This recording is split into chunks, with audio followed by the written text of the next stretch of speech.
Hey everyone! So in today's video I'm doing a collab with Jazza from the channel Draw with Jazza, and we decided to swap line art.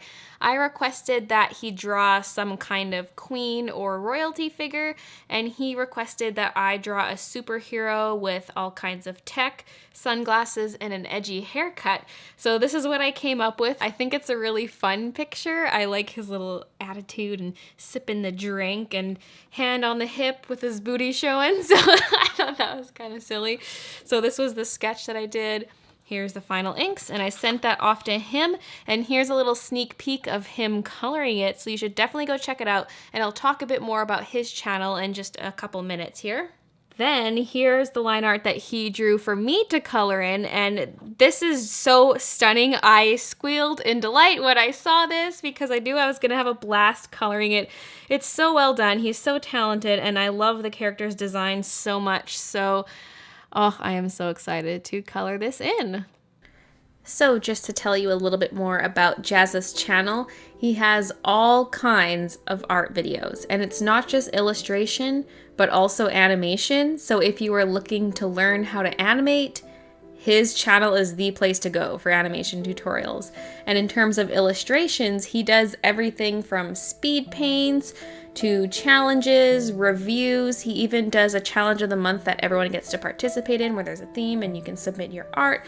It's pretty darn cool. Just a huge variety and tons of tutorials. So I highly recommend you check him out because he's very talented and his videos are super informative. So for his gorgeous queen illustration, I decided I'm going to color in with Copics and a few of my Winsor & Newton markers. And I decided to go with a specific color scheme, and it was inspired by two sources. One was this art book that I have. It features some kind of fancy royal looking woman on the front, and there's a lot of whites and kind of gold and light brown colors in it, and I thought of that, and I also thought of this illustration that I recently saw in the latest ImagineFX magazine. Here's what it looks like, and those two things combined just really inspired me to go for a color palette that had browns, some light warm grays, keeping a lot of the picture white and adding a little pop of color with the turquoise, which is of course one of my favorite colors. I like turquoise and pink so much, so that's what inspired me to choose this specific color palette. Here on the crown, I'm adding some details in with both my white jelly roll and a gold gel pen. It looks like all the dots are white, but that's just the light reflecting. If you hold up the picture so the light's not directly on it, you can see that it is gold. So it's looking super white right now, but I actually only used white along the edges where there'd be highlights on the crown, and the rest is done in gold gel pen. For this picture, I also planned out my colors in Photoshop just to decide what they're going to look like and what colors are going to go where, and then use that as a very rough guideline. It didn't end up looking exactly the same, and the browns didn't look as warm or anything like that, but it was just to give me an idea of what would go where. And for my browns, I'm using my go-to E70s. They're super, super gorgeous browns. I can't recommend them enough. There's the E70, 71, 74, 77, and 79. I didn't use too much of the 79 in this picture just because I did want to keep it kind of light. But that's what I used for the hair and some of the brown areas in the dress. And then for the skin, I used my E50s, actually just E50 and E51. Usually I do go in with some darker colors, but I kept it light, and the lightest parts of her face are actually just done with colorless blender, which I normally don't do, but I did that when I did my Copic skin color combinations video. The palest skin was done that way, and I really liked the way it looked, so I decided to do that for this picture. The top of her dress is meant to resemble a sheer, meshy fabric, so it's see-through and you can see her skin underneath, but not with the sleeves. I decided that the sleeves would be opaque.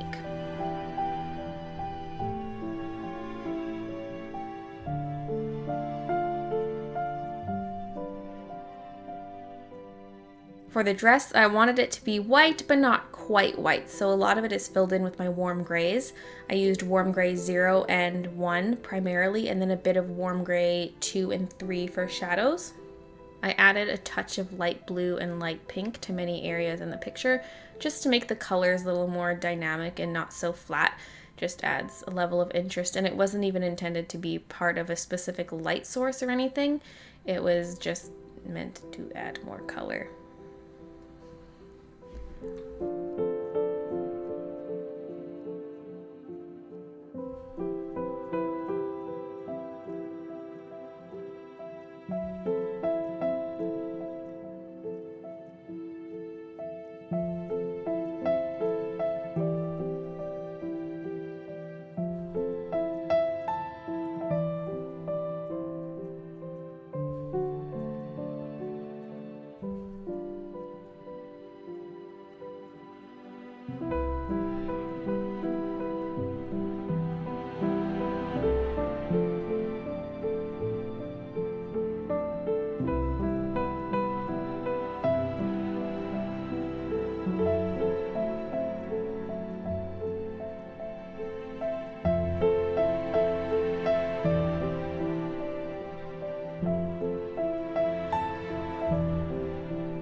For the turquoise areas, I used my BG13 Copic marker, then the rest were my Winsor & Newton markers. I used Duck Egg, Marine, and Turquoise. It's really weird because for my Copics, I know them by their numbers, and then for my Winsor & Newton markers, I know them better by their long names, so I don't know. That's just how I do it.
Guys, I just realized, according to my little color comp that I did, the sleeves, the crisscrosses on the sleeves are supposed to be the same color as the bodice, but I did them the same color as the top bit.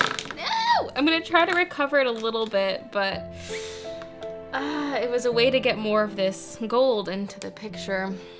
All this lattice on the arms supposed to be gold. Arg. Arg, arg.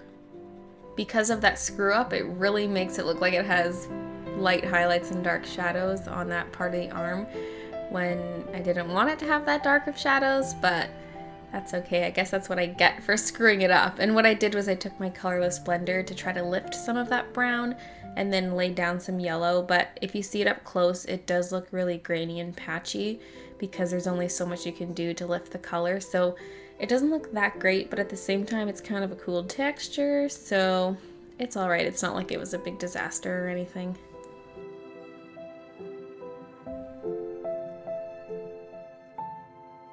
One thing I like is that since there isn't any turquoise on the bottom of the drawing other than blue highlights, it kind of keeps your focus around the top that draws your eye to her face and to the bird, which are the focal point of the picture. So I think the color really helps draw your eyes to that location.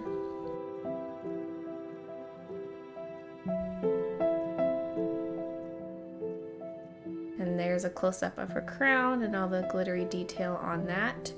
There's also glitter on her necklace and the top part of her dress that has the little beadings or sequins, whatever you want them to be. I'm actually quite happy overall with the colors I chose and with the way I colored it, so I think it was a success and I hope you guys like it too. And of course it helped that I had amazing line art to color, so you know. So that's it for this video, but don't forget to check out Jazza's video where he colors my goofy line art. I really like how it turned out, so you should check it out. Just check it out for the booty. Thank you so much for watching, and I'll see you in my next video. That looks amazing. Ah! Love it. Love it. Why is it so big? I don't know, but I love it. The bottom's not quite flat though. It's rounded in the middle, so it's kind of teetering, but